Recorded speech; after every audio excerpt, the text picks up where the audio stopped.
आकाशवाणी संबलपुर आंचलिक खबर पढ़ुचन बंदिता मिश्र। जुहार पहला मुख्य खबर। भुवनेश्वर लोकसेवा भवन चली राज्य कैबिनेट बैठक। चलती बछर बयड थी राज्यर 24टा जिलार 879टा पंचायत होती क्षतिग्रस्त, सूचना देले राजस्व मंत्री। राज्यर 55 जन पुलिस अधिकारी और कर्मचारी को डीजीपी डिस्क प्रदान कले पुलिस महानिर्देशक। और आज बाहरला मैट्रिक सप्लीमेंटारी परीक्षा फल। एथर पूरा खबर। मुख्यमंत्री मोहन चरण माझींकर अध्यक्षता भुवनेश्वर लोकसेवा भवन आज राज्य कैबिनेट बैठक चली। बैठक थी भिन्न भिन्न जरूरी प्रस्ताव के मंजूरी मिलबार संभावना रही। इथि मुख्य शासन सचिव अनु गर्ग और अलगा विभागीय अधिकारी माने उपस्थित अछन। चलती बछर बयड राज्यर 24टा जिलार 154टा ब्लॉकर 879टा पंचायत क्षतिग्रस्त होती। इथि 2855टा गाँ प्रभावित होइतिबार बेले सहरांचल 209टा वार्ड थी 13,72,338 जन प्रभावित होइछन। बयड क्षयक्षतिर आकलन के नेइकरी राजस्व मंत्री सुरेश पुजारी इटा कहिछन।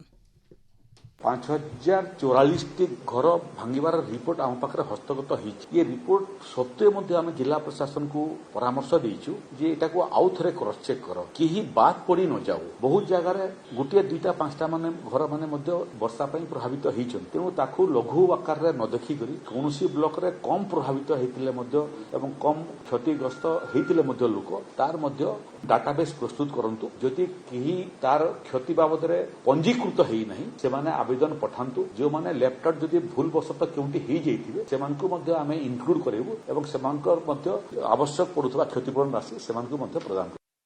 बयड समिति 366टा गाँव 7,22,732 जन को स्थानांतर करा जाइछे। बयड बेलके 39,824 हेक्टर चाष जमी और 5,044टा घर क्षतिग्रस्त होइछे बोली मंत्री सूचना देइछन। कृषि विभाग क्षयक्षति और साहाज बाबदे कैबिनेट थी आलोचना हेबा। चाषी मानकु स्वल्प मियादी धान बिहन जुगै दियाजिबार सहित पनीपरिबा चाषी मानकु ऐतका साहाज दियाजिबा बोली मंत्री श्री पुजारी कहिछन। समावेशी विकास जरिए राज्यर युवक महिला शिल्पी और पहला पीढ़ी उद्योगी मानक लगी सुजोग तैयार करबार आवश्यकता अच्छे बोली राज्यपाल डॉक्टर हरिबाबू कंबमपाटी कहिछन। इतार छड़ा ओडिशार ग्रामीण और आदिवासी इलाकान उद्यमिता के ऐतका प्रसारित करबार लगी राज्यपाल आह्वान देइछन। ओएएसएमई प्रतिष्ठा दिवस और राज्यस्तरीय सम्मिलनी 2026 थी मुख्य अतिथि भाव जोग देकरी राज्यपाल स्थानीय दक्षता के प्रजुक्ति और बाजार संगे जुड़बार सहित उद्योगी मानकु पूंजी तालीम और बाजार प्रवेश के सुनिश्चित करबार के परामर्श देइथिले। कार्यक्रम थी राजस्व मंत्री सुरेश पुजारी, शिल्प मंत्री संपत चंद्र स्वाई और वरिष्ठ अधिकारी माने उपस्थित थिले। भुवनेश्वर पुलिस भवन ठाणे आयोजित गोटे खास समारोह थी राज्य आरक्षी महानिर्देशक जोगेश बहादुर खुरानिया 55 जन पुलिस अधिकारी और कर्मचारी को डीजीपी डिस्क प्रदान करी सम्मानित करिछन। सेमानकर सेवा कर्तव्य निष्ठा उल्लेखनीय कार्यदक्षता लगी डीजीपी पदक और मानपत्र दिया जाइछे। इन जनै दिया जाई पारे जे 91तम ओडिशा पुलिस प्रतिष्ठा दिवस अवसर कार्यक्षेत्र थी उल्लेखनीय सेवा लगी ये अधिकारी और कर्मचारी मानकर ना घोषणा करा जाइथिला। ई अवसर राज्य पुलिस मुख्यालयर बहुत वरिष्ठ पुलिस अधिकारी उपस्थित थिले। केन्द्र रेल सूचना और प्रसारण मंत्री अश्विनी वैष्णव ओडिशार 2 प्रमुख डाक्तरखानार उन्नतीकरण लगी तांकर सांसद पांठिनु 3 कोटी 10 लाख टंका अनुदान देइछन। ई टंका चिकित्सा भित्तिभूमि उन्नतीकरण लगी खर्चा हेबा। नीलगिरी उपखंड डाक्तरखाना के 1 कोटी 40 लाख टंका और बालेश्वर जिला मुख्य चिकित्सालय के 1 कोटी 70 लाख टंका देवार के केन्द्र मंत्री श्री वैष्णव सुपारिश करिछन। भारतीय खाद्य सुरक्षा और मानक प्राधिकरण FSSAI पान मसला पैकेजिंग के नेइकरी संशोधित नियमावली लागू करिछे। Plastic, synthetic polymer, polythene, aluminium foil और अलगा प्लास्टिक बागिर फॉयल उपरे प्रतिबंधक लगा जाइछे। इथि लगी प्लास्टिक मुक्त कागज, पेपर बोर्ड, सेलुलोज की प्राकृतिक द्रव व्यवहार करा जाई पारबा बोली प्राधिकरण तरफु कहा जाइछे। परिवेश प्रदूषण के नजर थी रखिकरी ई संशोधित नियमावली लागू करा जाइछे। आयबा स्वाधीनता दिवस पालन लगी भुवनेश्वर महात्मा गांधी मार्गन राज्यस्तरीय परेड अभ्यास मूल होइचे 51टा कंटिजेंट ये अभ्यास सामिल होइछन।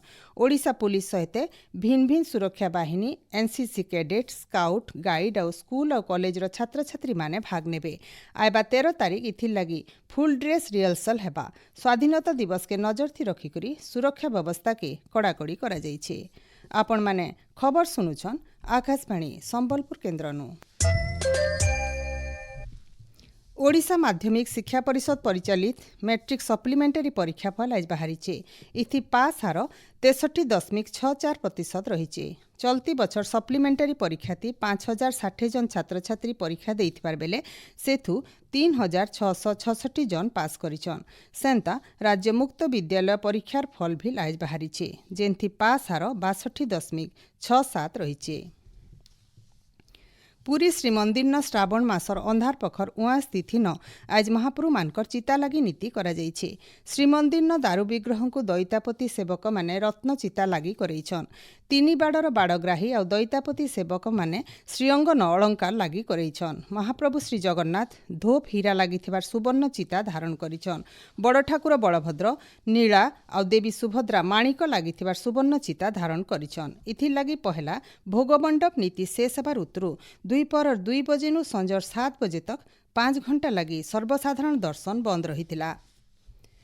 पुरी श्रीमंदिर न श्रावण मासर प्रतिपदा तिथि न आयबा काल महाप्रभु मानकर बनक लगी नीति कराजिबा। इथि लगी 2 नंबर भोगमंडप शेष हेबार उतरु बेलबुडर 6 नु राति 10 बजे तक सर्वसाधारण दर्शन बंद रहबा बोली श्रीमंदिर प्रशासन तरफु सूचना दिया जाइछे। हाथीमानकर सुरक्षा और संरक्षण बार्ता नहीं 2011 मसीहानु आज दिन के विश्व हाथी दिवस भावे पालन करा जाउछे। 2024 हाथी गंती रिपोर्ट अनुसार राज्यर 28टा जिल्लार 48टा बनखंडन हाथी संख्या 2103 थिला। राज्यर 13टा बनखंडन बिल्कुल हाथी नाई थिबार बेलके ढेंकानाल न सबुनु जह 291टा हाथी अछन। रायगड़ा और झारसुगुड़ा बनखंडन गुटे लेखा हाथी थिबार गंतीनु जना पड़िछे। 2017 मसीहार हाथी गंती तुलना थी 2024 मसीहा बेलके ऐतका 160टा हाथी बढ़ीचन। विश्व हाथी दिवस अवसर हीराकुद वन्यप्राणी डिविजन डीएफओ अंशुप्रज्ञा दास कहिचन आमर प्रत्येक वर्ष 12 अगस्त वर्ल्ड एलिफेंट डे आमे सेलिब्रेट करू हस्ती दिवस। एही दिवसर उद्देश्य स्कूल कॉलेज रो पिला माननकु आमे अवेयर करू हाथी विषय रे, हाथीर उपादेयता, आमर इकोसिस्टम रो फंक्शनिंग एवं जंगल को केमती हाथी बेनिफिट दिए, मनीष समाज केमती बेनिफिट पाए, एहा व्यतीत हाथीर सुरक्षा केमती आमे करिबा उचित, किभली भाबरे जंगल विभाग सब स्टेप्स नउचंती एलिफेंट रो प्रोटेक्शन पई, एलिफेंट रो हैबिटेट केमती आमे प्रोटेक्ट करि परिबु से विषय रे आमे विलेजर्स माननकु मध्य एही दिन अवेयर करू।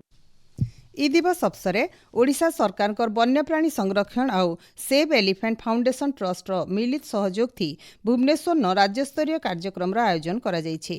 कार्यक्रम थी जंगल परिवेश और जलवायु परिवर्तन मंत्री गणेश राम सिंह खुंटिया मुख्य अतिथि भाव जोग देकरी गजसाथी मानकर लगी कम प्रीमियम थी दुर्घटना जनित मृत्यु बीमा सुविधा देवार लगी सरकार विचार करुथबार बाबदे कहिचन। भिन्न भिन्न प्रसंग साधारण आकांक्षा वार्ता नहीं सारा पृथ्वी आज अंतर्जातीय युव दिवस पालन करा जाउछे। 1999 मसीहा डिसेम्बर 17 तारीख मिलित जातिसंघर साधारण परिषद सभा थी ई दिवस पालन लगी निष्पत्ति निया जाइथिला। 2000 मसीहानु फी बछर ई दिवस पालन करा जाई आसुछे। समाज गठंती युववर्गंकर भूमिका और अवदान के उत्साहित करबाटा ई दिवस पालन रो मूल लक्ष्य आए। हर घर त्रिरंगा अभियान 2026 अवसर आज देवगढ़ सहर न गोटे विशाल तिरंगा पदयात्रा आयोजित हो जाइछे। उपजिल्लापालकर कार्यालय इंडोर स्टेडियम तक होइथिबा रैली थी जिला स्तरीय अधिकारी, कर्मचारी, छात्र छात्री, एनसीसी कैडेट, स्वेच्छासेवी और साधारण लोके जोग देइथिले। अखिल भारतीय विद्यार्थी परिषद कलाहांडी शाखा तरफु आयोजित त्रिरंगा रैली थी बहुटे छात्र छात्री भाग नैथिले। बौद्ध जिला प्रशासन तरफु जिला न ई अवसर गोटे साइकिल शोभायात्रार आयोजन करा जाइथिला। बौद्ध जिला स्टेडियम न ई शोभायात्रा बाहरी करी सहर परिक्रमा करिथिला। उत्तर पश्चिम बंगोपसागर और तार आखरपाखर इलाका न होइतिबार घूर्णिबलय आज लघुचाप क्षेत्र थी बदलिबार संभावना रही।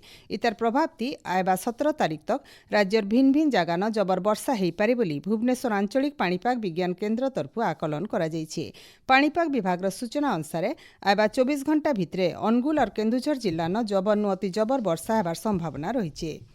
शेषे मुख्य खबर फेर खाए भुवनेश्वर लोकसेवा भवन चली राज्य कैबिनेट बैठक चलती बछर बयठ थी राज्य 24टा जिल्लार 879टा पंचायत होती क्षतिग्रस्त सूचना देले राजस्व मंत्री राज्यर 55 जन पुलिस अधिकारी और कर्मचारी को डीजीपी डिस्क प्रदान कले पुलिस महानिर्देशक और आइज बाहला मैट्रिक सप्लीमेंटारी परीक्षा फल आज आंचलिक खबर इन शेष है जुहार।